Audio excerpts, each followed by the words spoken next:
Welcome back to another sexy episode. Today we are discussing sugar daddies, providers, contracts, and binding rituals. I'm going to explain what is a binding ritual, but first I want to talk about why we need binding in our society. So, binding rituals are literally everywhere in our society. We're just unaware most of the time because they're subconscious. But the best example that I can give is that in music, most of the times, a lot of celebrities use binding rituals with their words. There are many different techniques to do it, which is why a lot of, singers, for example, have these like armies of fans and followers and listeners and people go crazy, right? Like people like get their singer's face like tattooed, like they get all these tattoos, they get obsessed, right? So yeah, binding rituals are literally everywhere. That's why it's very important, before listening to music, especially hip hop. For some reason, there's a lot of binding rituals in them, but which keeps a lot of the population in poverty, by the way. Little, emphasis on that. But not just hip hop, like a lot of different types of music. Just think of like the main celebrities. They have armies of people, being obsessed with them, obsessed with their music. And to be honest, like most of the time, like the music is quite ordinary. It's not like, I don't know, like, yeah, it's good, but like I'm not gonna get a tattoo of your face on me, you know what I'm saying? But that's what happens when someone is binded to someone else. So there are binding rituals literally everywhere, and I feel like this is the main issue when it comes to marriages as well, because that used to be like common knowledge, and for some reason it was lost. But if you're married to a man, you need to bind him to you. If you don't bind him, and he meets a very powerful witch, a subconscious, even a woman who doesn't know she's a witch, and let's say she's a more powerful binder than you, because you can't just rely on your marriage contract, like license, that used to be very powerful, but now it's not, because there are so many binding rituals, people doing that. So if you don't bind your husband to you and to your children, and then he meets this woman who's a more powerful binder than you, then of course she's going to be able to leave, she's going to be able to get into a relationship with your husband. And I know a lot of women are like, well, if she can have him, I don't want him. And this is giving your power away. You can just bind your husband like to you and to your children, and that's it. Like it's done. Like it's not that complicated. I don't know why people just want to give their power away and be like, if they can have him, like, okay, well, if you have that mentality, you're not, you're not gonna have a husband, obviously, for very long. And it's the same thing with sugar daddies. So when I talk about a husband or provider, sugar daddies, for me, it's the same thing. It's like the masculine energy of the master builder, the physical builder, right?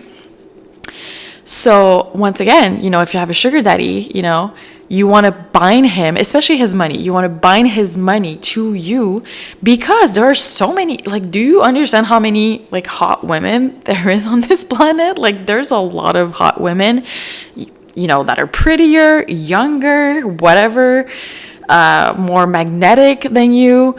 And so if you just leave it up to God, when people are like, just leave it up to God. Well, guess what? If he meets a more powerful binder than you, then he's gone. You just lost your cash flow. So it's very simple to bind a sugar daddy. Okay, so it's a very simple process, just like anything but manifestation.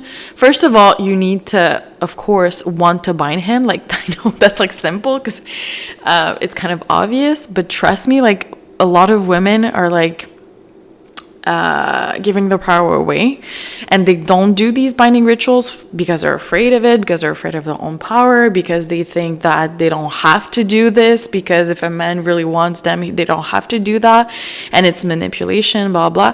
So just know, by doing a binding ritual, you're already like 10 steps ahead of like society. So with that being said, a binding ritual is very simple. So what you want to do is you want to, once again, use dark energy, black ink, and a black journal at night. You want to write down that, you can say, I am binding this person's money to me, right? And you can write their birthday, just like be more like specific. If you have any items that belong to them with their DNA, that's just going to like really lock it in. Of course, if you don't have it, like it's fine, like you can still do it. But if you use someone's like, I don't know, I'm trying to think of like stuff, like if you have like a razor, like his razor, that would be great. Anything that would have like his DNA. So like you can be creative. Sometimes like you don't have that many choices. Like a Kleenex, of course these are like disgusting, but I don't know, like a piece of hair. But don't do crazy stuff or things to them. Like don't, or maybe you can be like, you know what, there's like a piece of hair that's kind of like bothering me, let me just, it's just like a little snip, I don't know, let's find a way to like do it subtly. Like he just sees you like keeping his hair. But yeah, just find a way to have like his DNA, maybe like a Q-tip, like I don't know, like a used Q-tip, whatever. And then you can do, this is like, by the way, this works like really fast. You can use like a little like cauldron, like a black cauldron, which represents the room, the dark room. Or if you have like a jar, like as long as it's like a black or dark jar. And then you're going to put his DNA and then you're going to put the little piece of paper as well. The piece of paper, you can fold it in 3 towards you, right? Just to like lock it in. And of course, the intention is the most important thing. Like you want to do that ritual when things are great between you guys. Because if you're in a fight with him, or there's something, or he's not giving you money anymore, like that's not the right frequency, unfortunately. That's why we have to do binding spells when things are going well, which is sometimes not an instinct, because a lot of times, women are turning into magic when things are, not doing well, or if the guy is not responding to them anymore. But we want to avoid that. We want to make sure that we're doing that spell with a really high frequency, right? So let's say you just went on a shopping spree with him and he just bought you a bunch of things. So you're really like on a high, right? You want to lock in that frequency. That's what you want to bind. You don't want to bind you being a fight with him or him not giving you money anymore. Like you want to lock in that high energy of self-love. That's what it is. So as you're doing that ritual, of course, there isn't like a good or bad way to do it. Once again, I'm always telling you to like use dark energy. So like a black candle, doing it at the new moon is obviously the most effective.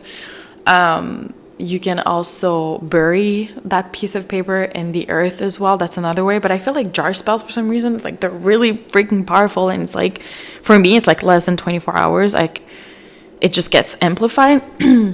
Sorry. So, so in that jar, you want to put any like high frequency plants. So for example, if you have like roses, it can be essential oil, like the plant, whatever.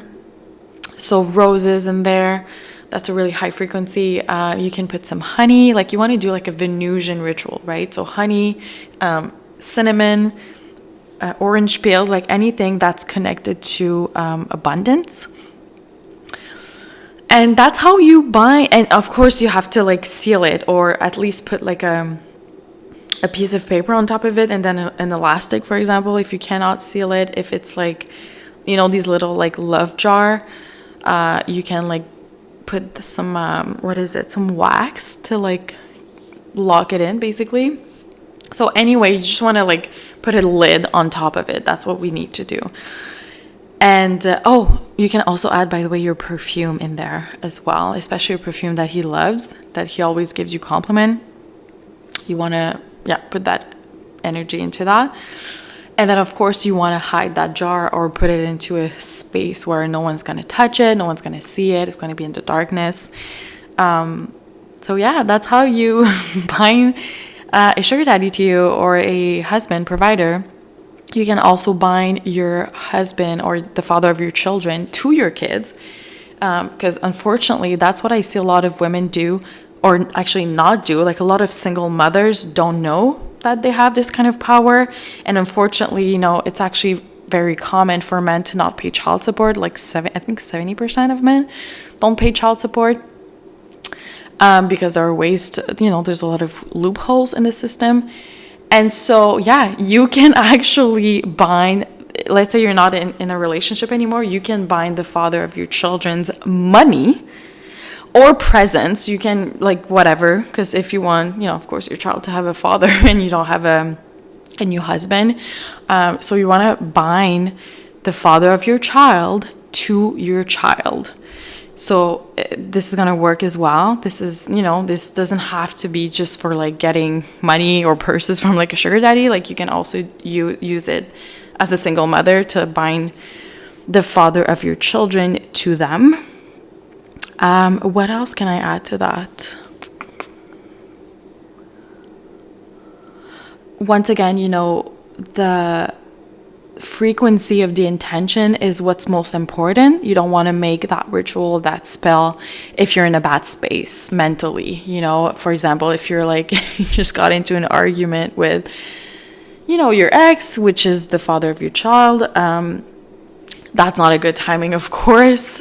You want to do it at least when either things are going well, like the communication is great, or at least if you feel good that day, like even if you don't hear about him, if you feel good that day, you feel sexy, you feel happy, you feel powerful, or you have some time by yourself or whatever. Like if you feel good, then you get to do that spell, because you're going to amplify that frequency. So you want to make sure that you're amplifying the right frequency, the right intent. All right. So let me know if you have any questions about these binding rituals. And once again, you know that there isn't any bad karma related to these rituals, because you are becoming one with source. When you're doing that, you're using dark energy, which is the energy of the void, the quantum field, the vortex. There are different names for it, but it's the same energy. So you want to, you just so, because I know there's a lot of confusion about that. Like when you do binding rituals, like you don't get bad karma. Of course, if it's ego based, like for example, how do I explain that? So if you're not in a good space mentally, so for example, you've had this sugar daddy for like a year and you can feel him becoming more distant, right? Because I don't know, he got more sugar babies than you, and one of them is, I don't know, a more powerful binder than you, or she's getting more attention, right? Whatever. You want to make sure that you're not doing that ritual, once again, in that state of mind of like, oh my God, I'm going to lose him soon because he's going to get some more sugar babies. Like, no, if you're in that state of mind, you feel agitated or you just feel angry or bitter or petty, like don't do a binding ritual with that state of mind and these emotions. Again, if let's say you waited too long and now you can feel him becoming more distant, right? What you can do is wait until you feel good. So let's say you're having like a full like pampering day, right? You're taking care of yourself, and I don't know, you just had a good day with your friends, you went at a good restaurant. So use that high frequency of like joy and love to do that binding ritual. So there isn't like a time frame or something. It's just like, just do it when you feel good. That's what it is. Like, that's my main message for today. All right. So let me know if you have any questions, and I'll see you tomorrow for our next episode.